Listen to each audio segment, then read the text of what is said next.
Y'all ready for today? Yes. It's going to be a flamethrower. Okay, you ready? With Jesus on the front, it's going to, anyway.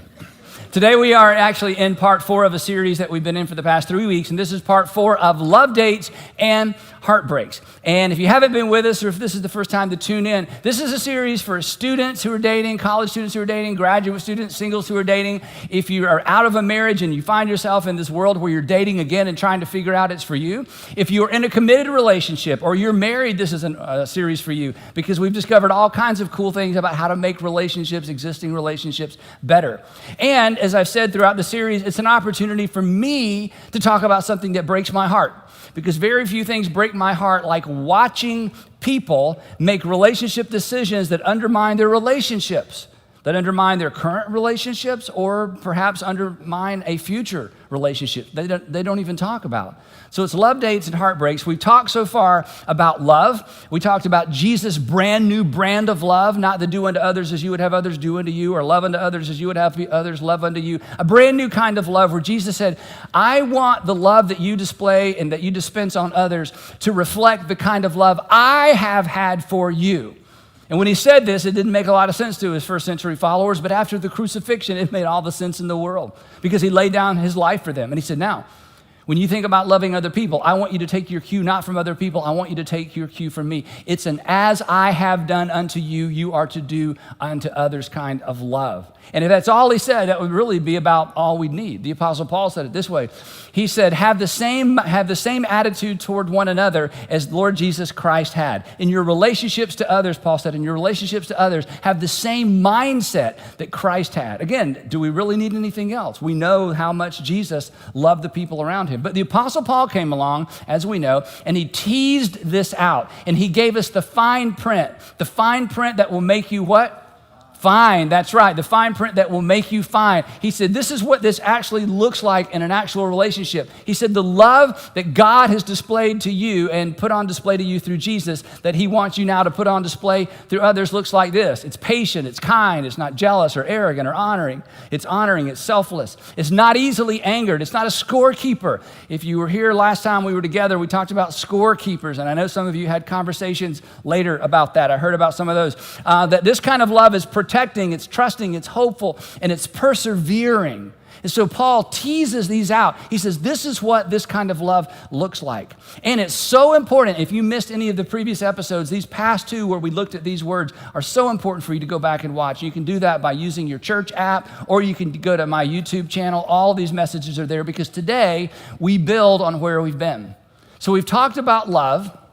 And today we're going to talk about dates. And I want to go ahead and give you the bottom line today of today's message up front, in case you lose interest or leave or your power goes out at home. And the bottom line is simply this. If you don't want a relationship like the majority of relationships, don't date like the majority of daters. If you don't want a relationship like the majority of relationships, if you don't want a marriage, if you don't want a marriage in the future like the majority of marriages you've seen, in fact, one of the reasons perhaps you're putting off marriages is you've just never seen a good one. You've never seen one you wanted to be in because they all look like you would be stuck in them, and you don't want to be stuck. Well, if you don't want a marriage like the majority of marriages, then don't date like the majority of daters. Now, the Apostle Paul, who we left off with last time, set us up for today's discussion, because at the end of that extraordinary chapter, 1 Corinthians chapter 13, the love chapter, at the very end, he said something very personal. And again, it tees us up for where we're going today. And you may remember this, and if you weren't here with us last time, you've probably heard these words before. Here's what he said. He said, when I was a child, I talked like a child. And I thought like a child. And when I was a child, I actually reasoned like a child. But then I grew up. And when I grew up, I did what grown-ups are supposed to do. When I became an adult, I put behind me, or I put away the ways of childhood. I put the ways of childhood behind me. Now, all of us understand this in terms of, there are things you just don't do the way you used to do them, because you grew up and you naturally put the ways of childhood behind you. You're not childish anymore. But for some reason that I can't explain, maybe somebody smarter than me can, for some reason in our culture when it comes to dating, it's like we have all reverted back to childhood. And the whole culture of dating has become so childish. But that's not the term we use. In fact, all the blogs and the rants and the articles about dating, nobody talks about childish behavior. The word that our culture has chosen to describe dating in the 21st century is this word, the word complicated. They say, dating is complicated. Dating is just so complicated. Here's a few quotes to kind of set our direction for today. Benjamin says this, online dating is the worst. Each time I ask friends ranging from early 20s to their 40s how the temperature in the dating pool is, I'm met with borderline hostility. He continues, for all the talk of ease that a dating app allows for a potential date, the impression I'm left with is everyone is swimming in a pool they all took a dump in. He's not done. Instead of shocking the water and getting out, everyone decided they needed to keep swimming in the sewage, perhaps even adding to it, because that pool is where people swim. In other words, what option do we have? It's a mess. It's horrible. But hey, if you're going to date, these are your only options. This is your only approach. Shawnee says this. She said, I saw a meme once that read, it used to be, how long do we date before we have sex? Now it's how long do we have sex before we date? Before this is actually a relationship. Aiden writes this.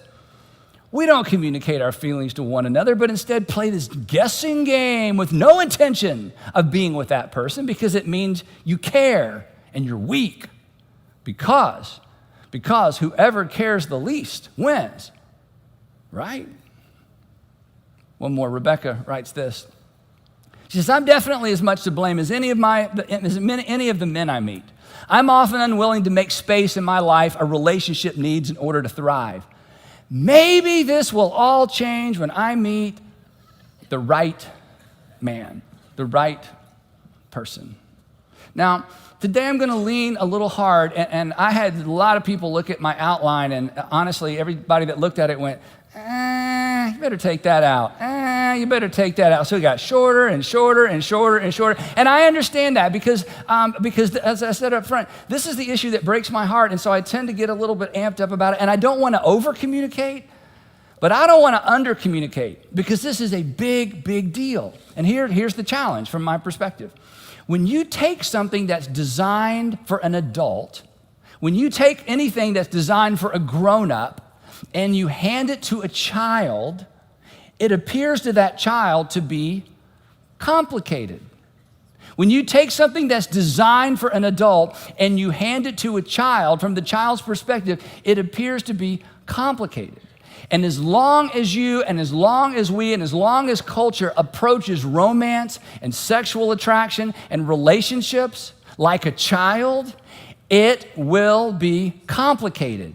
But it's not actually complicated because children are naturally, what are children naturally? We're all one, we've raised them. Children are naturally impatient, self-seeking, self-centered, selfish, easily angered, easily distracted, ill-mannered, rude. They want to be held until they don't. I want to get down now and go over there and do that right.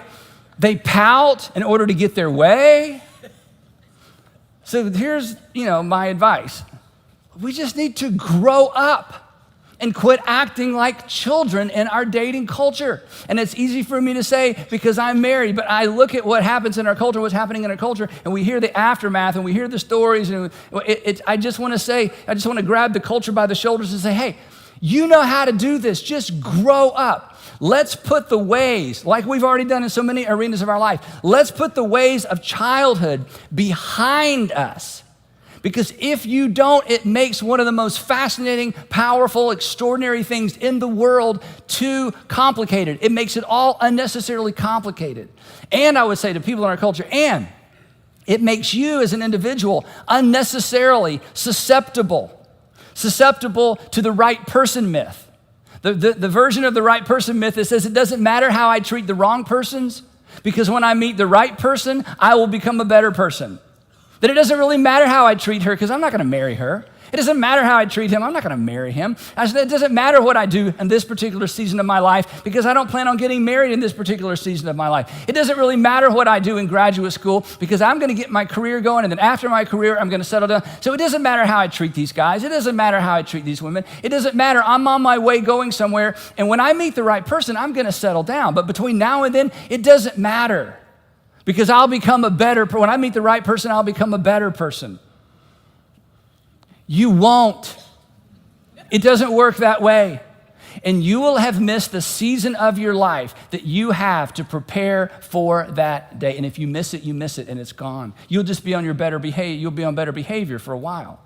And this whole thing leaves you, again, it just leaves you unprepared. It leaves you unprepared because you will not have taken the opportunity to exercise your relationship muscles. You have to exercise them. Now, some of you were forced to exercise your relationship muscles growing up because you grew up in a home where your parents forced you to exercise your relationship muscles. And if so, you're ahead of most people. I hope you take advantage of that preparation. But some of you weren't. Or some of you were, but you just walked away from it and said, that's just so old-fashioned. And my parents, they live in a small town. They don't really know what's going on. I don't think that really works in the real world. But the truth is, to prepare for the future, to be prepared for the future, you have to prepare. And here's the thing. Actual dating is exercise. Dating is preparation. Actual dating actually requires something of us. Dating is risky. Dating the right way is healthy because it is preparation. Dating, come on, let's face it, it surfaces our greatest fears. Sometimes it certainly surfaces our greatest insecurities and some of our greatest anxieties. So it's no wonder that people want to avoid actual dating and look for a substitute or a workaround. A substitute or a workaround that won't force you to exercise your relationship muscles, your courage muscle, your self-control muscle. Do you know where you learn self-control? You learn self-control when you have to use self-control. When you don't have to have self-control anymore, you don't exercise your self-control muscle. Now is the time that you exercise your self-control muscle for the future. Did you know that? You exercise your courage muscle, your self-control muscle, your honor muscle. You gotta use that thing, right? And your plan and prepare. All of these are necessary for an actual relationship. Now, as we've seen so far in our time together, when it comes to relationships, the New Testament is extraordinarily helpful. It's immensely helpful. When it comes to relationships, the New Testament is great because in the New Testament, we find this overarching command that Jesus gives us. In the New Testament, we find all of these applications of Jesus' overarching love as I've loved you command. But when it comes to dating, not so much, okay? There's no dating advice in the New Testament or the Old Testament because back then, married people were committed to each other or promised to each other by their parents, and so there was no dating culture. There was no adolescent culture. There was no singles culture. Back in all ancient times, women guarded their virginity like they were guarding their life because they were, in most instances, having to guard it to guard their life and to guarantee themselves a future of any kind. It was an honor-shame culture. Dignity was not determined by the fact that you were a human being. Dignity was determined by who you were related to, what nation you had citizenship in, and how much money you or your family had. And then Jesus came along. This is why everybody should be a Jesus follower. Everybody should be a Jesus follower because Jesus came along and introduced for the first time in a holistic way dignity for the entire world and everyone who's ever born. It's through, in fact, Jesus is the one that argued for or paved the way for human rights. Did you know that? For women's rights, for children's rights, for minority rights. But with all of that having been said and done, and with all the instructions we find in the New Testament, he didn't, and no one in the New Testament said anything about dating. So from this point on in the message, this is not thus saith the Lord. It's just thus saith me. Okay? So these are my opinions. These are my insights, but they're not insights from a vacuum. They're insights from years and years and years of talking to people who've done it right, done it wrong, who've navigated it successfully, 31 years of marriage and 31 years of talking to people who've been married and done it the right way and the wrong way. So I believe what I'm about to tell you is extremely, extremely important, but I just want you to know, no scientific research has been done. This is pretty much my opinion. You got that?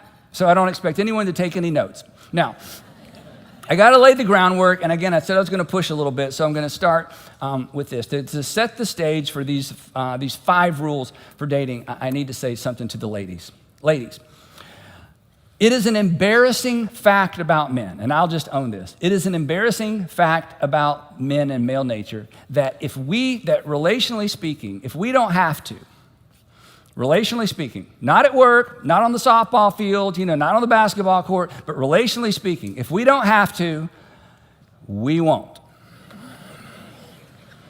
If we don't have to ask you out, we won't. It's just too scary, okay? Ladies, if you step in, most of us will step back.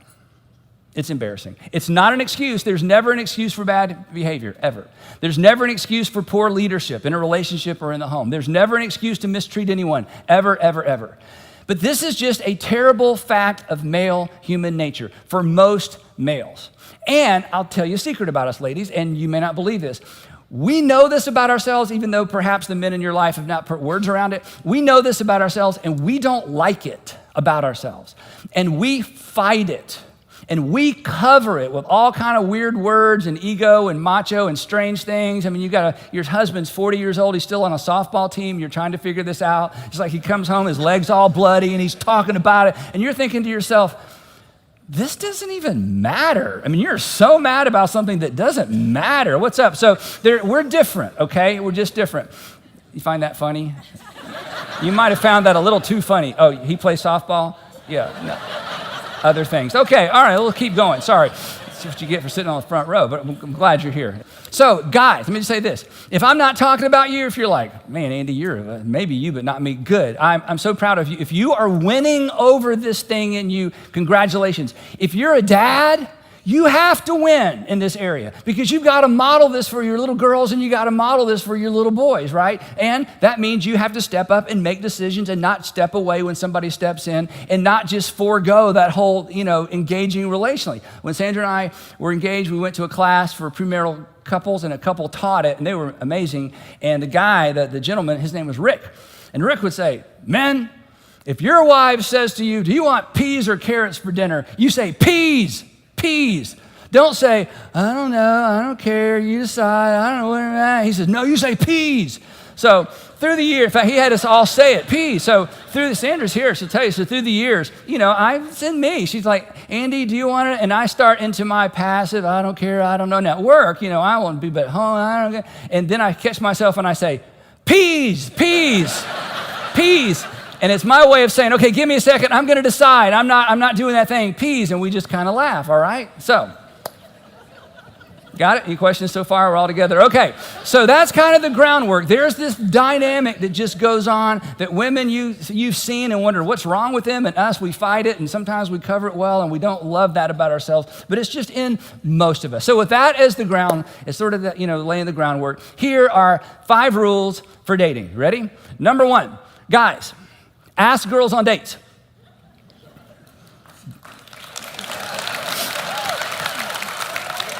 The guys are like, why are they clapping? Use the word date. I would like to take you on a date too. No more, hey, you want to hang out? Hey, you want to do something sometime? Ladies, aren't you sick of that? It's like, yes, make a decision, come on. Because men, again, and we don't do this on purpose. Here's the thing. Clarity is honoring. Clarity shows respect. Ask a woman to do something specific on a specific day at a specific time. To which, when I hear that, if I'm sitting where you are and I hear that, here's what I think as a guy. But that means like I have to plan. Exactly. You need to exercise your planning muscle. It's a muscle and you're gonna need it, right? So guys, ask girls on dates. So I'm gonna give you an example. And ladies, if you're thinking, really, you have to give an example? Yes, because we're not that good at it. And guys, I'm going to give you an example that doesn't even use the word date, but you should not be afraid of the word date. It's a good word. So here's what it looks like. I have tickets planned, to the Atlanta United match, something I'm interested in, next Wednesday specific. If you're available, because I'm going to give you an out, I would enjoy taking you. How's that? Let me go over it again. I thought ahead. Okay. Now, guys, let me tell you what.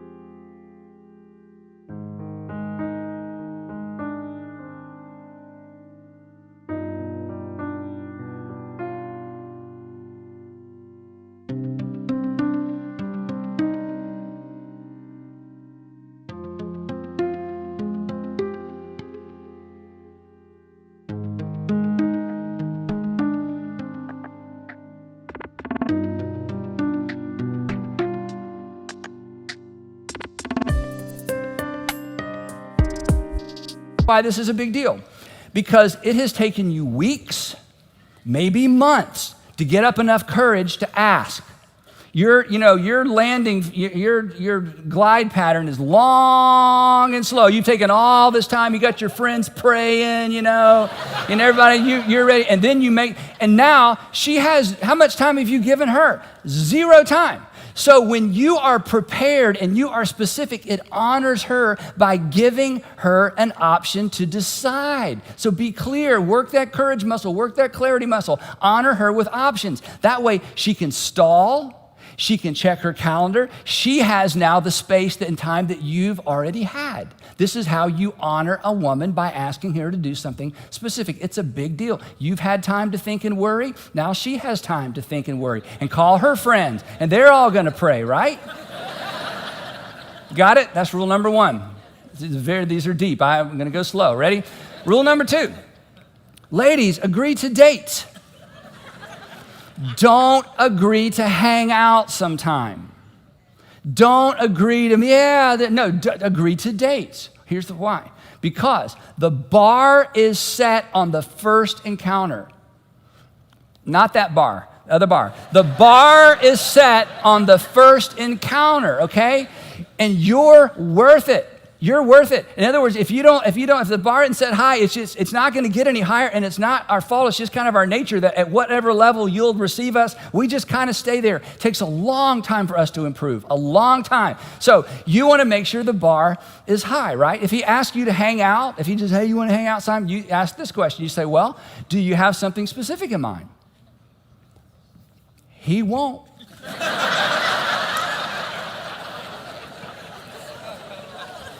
And if you say yes, he never will.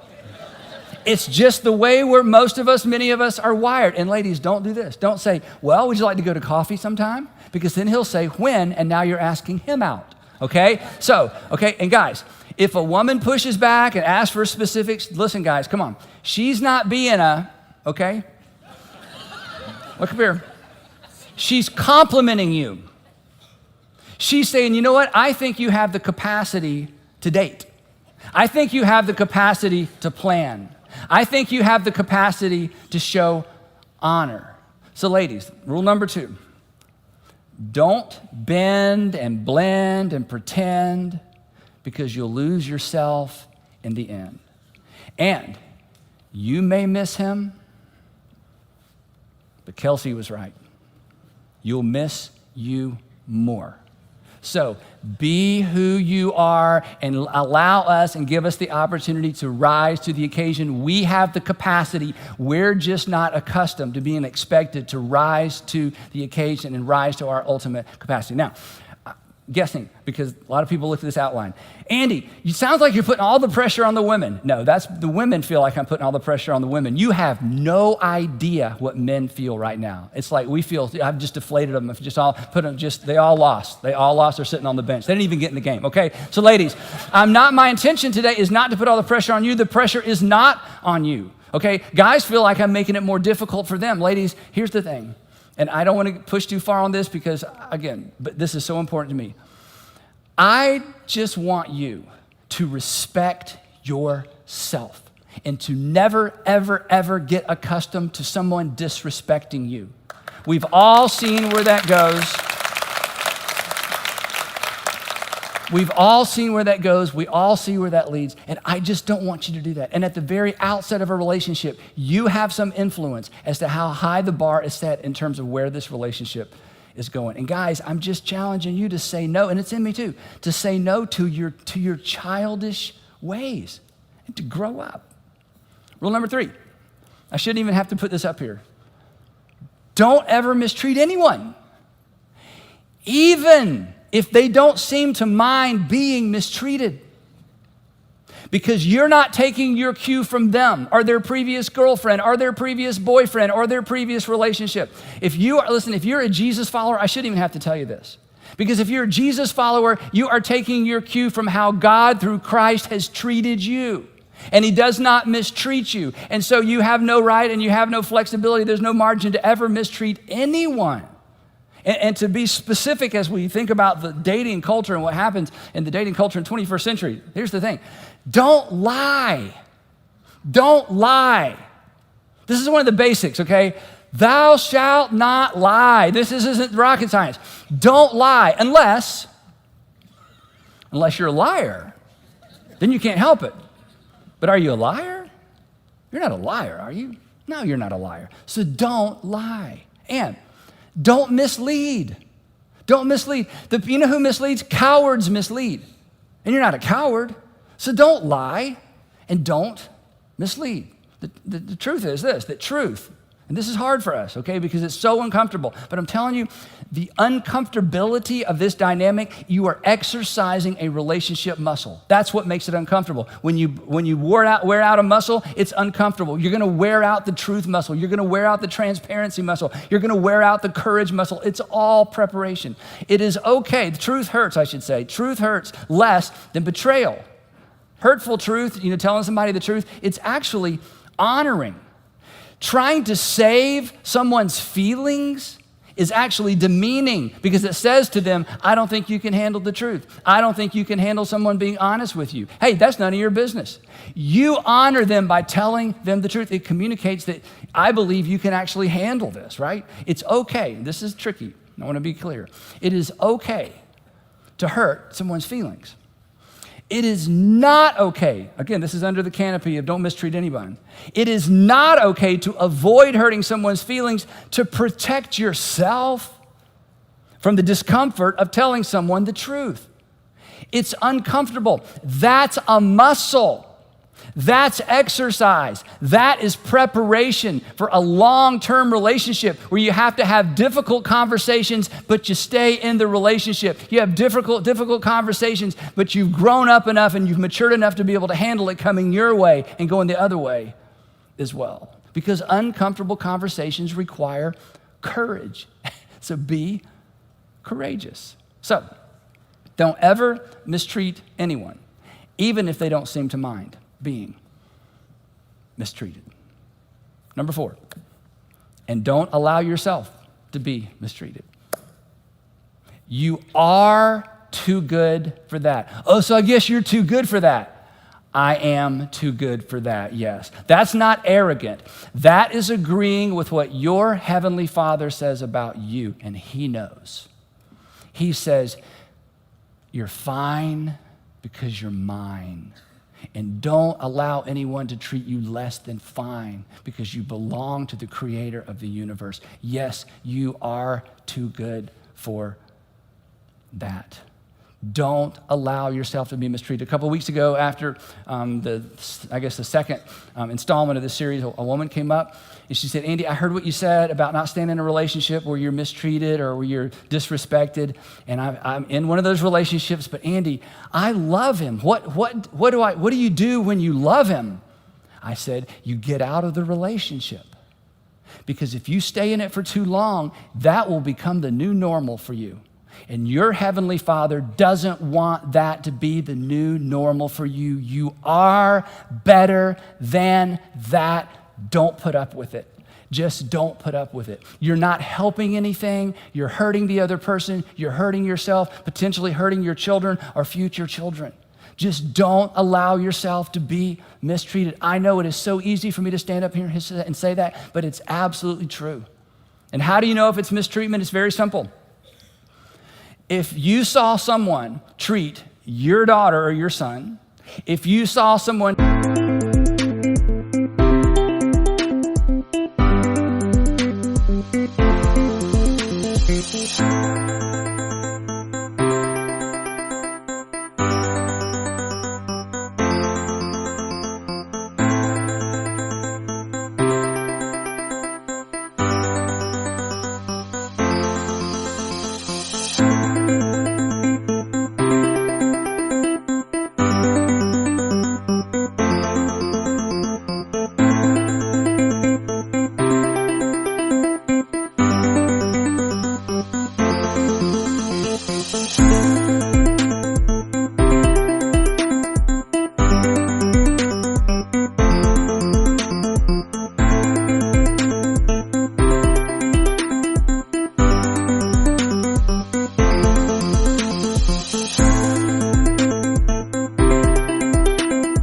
treat your younger brother or your younger sister, if you saw someone treat your niece or your nephew or your single mom the way that that person is treating you, and it would upset you if somebody treated those people that you love the way this person is treating you, then if you would be upset if somebody treated someone you love that way, then you should be upset if somebody treats you that way.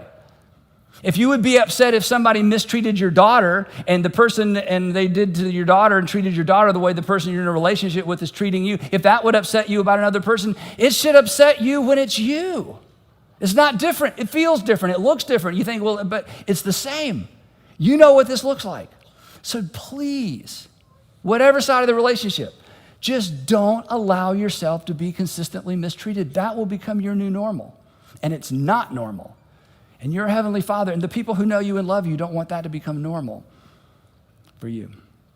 And then number 5, last one. We talked about this the first week.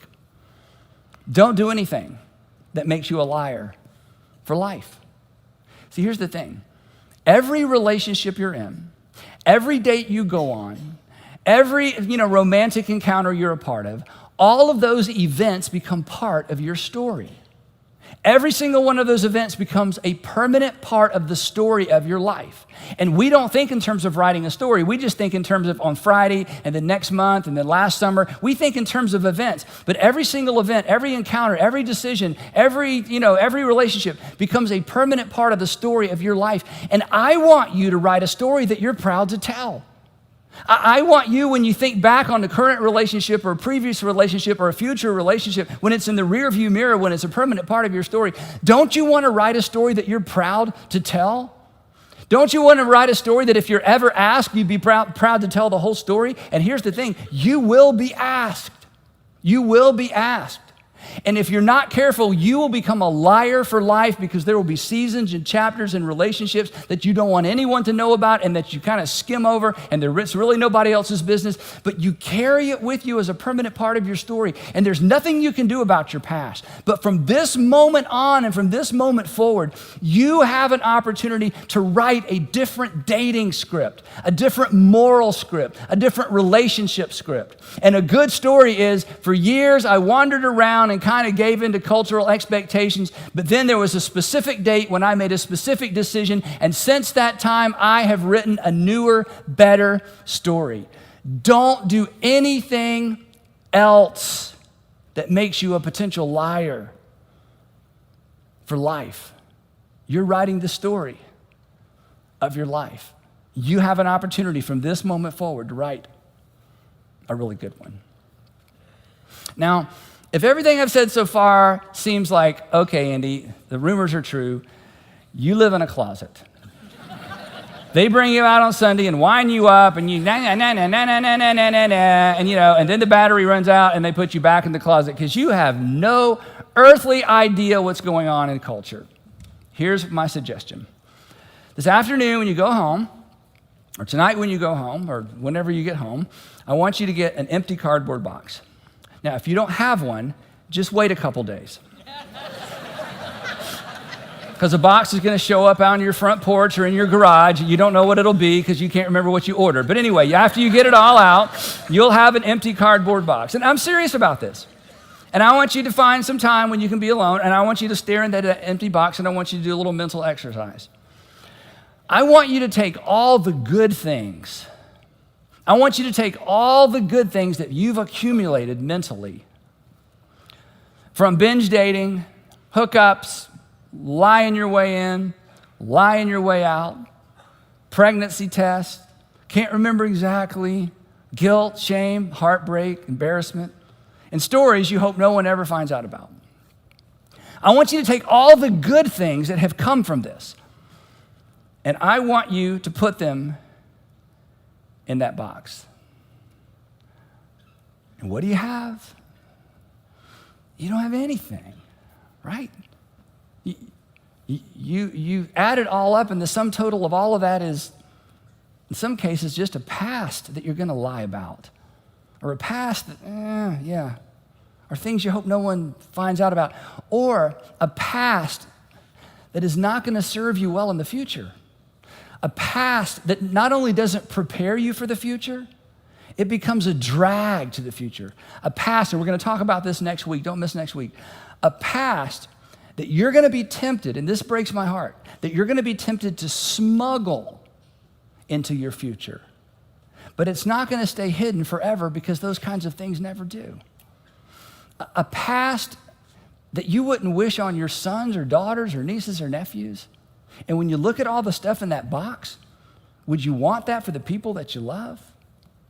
And if not, grow up. Let's grow up. And would you be willing to put your childish, selfish, short-sighted ways behind you? My advice is that you just don't put anything else in that box. And you get a new box, and you start over. And here's what you'll discover. That following Jesus in the realm of romance and following Jesus in the arena of personal relationships, that following Jesus in that area will almost instantaneously make your life better and make you better at life. Because following Jesus in this area of your life will prepare you and protect you. It will prepare you because he loves you, and it will protect you because he loves you. So, if you don't want a relationship like the majority of relationships, don't date like the majority of daters. In fact, you may need to take a break from the entire scene. And we will pick the discussion up right there next time in part 5 of Love Dates and Heartbreaks.